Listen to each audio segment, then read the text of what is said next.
আমি ভাবতেও পারিনি আমার একটি ভুলের জন্য আমার বান্ধবী আমার সাথে কথা বলা বন্ধ করে দিল।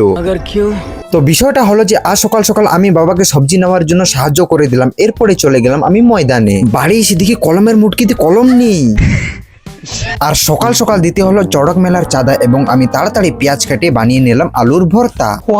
এরপরে গাড়িতে দিদির সাথে চলে গেলাম কলেজে। কলেজে এসে দেখি আমার বান্ধবী চুলে গিট দিয়েছে কেন, দেখে মনে হচ্ছে সাপ। তারপরে চলে গেলাম জল ভরতে, কারণ জলই জীবন আর জল ছাড়া বাঁচা যায় না। কিন্তু আমার দ্বারা বাঁচা হবে না, কারণ আমার পেটে যত পর্যন্ত খাবার যাবে না তত পর্যন্ত আমি জিন্দা বাঁচতে পারবো না। এরপরে নিয়ে নিলাম গান্ধীজির 3টি বান্দরের জন্য খাবার, যারা শুধুমাত্র খাবারের কথা ভাবে।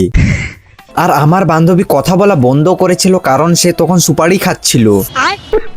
এরপরে আমিও বেরিয়ে পড়লাম কলেজ থেকে। এরপরে চলে গেলাম বাজার ঘুরতে। বাজারে দেখি এত ভিড়, কারণ পয়লা বৈশাখ চলে আসছে। এরপরে আমার ছোট হেলিকপ্টারের জন্য কিছু জিনিসপত্র নিয়ে নিলাম এবং পাশ দিয়ে দেখলাম বিরিয়ানি, যার দাম শুনে মনে হলো খাসির মাংস নিয়ে এসে খাই, কারণ যবের থেকে গ্যাসের দাম বাড়ছে তবে থেকে সবকিছুরই দাম বেড়ে গেছে। এত গরম ছিল যে অবস্থা শেষ হয়ে গেল, কিন্তু বাড়ি এসে হাওয়া খেতে খেতে নাচতে শুরু করলাম। টেনে নেও টেনে নেও টেনে নেও টেনে নেও।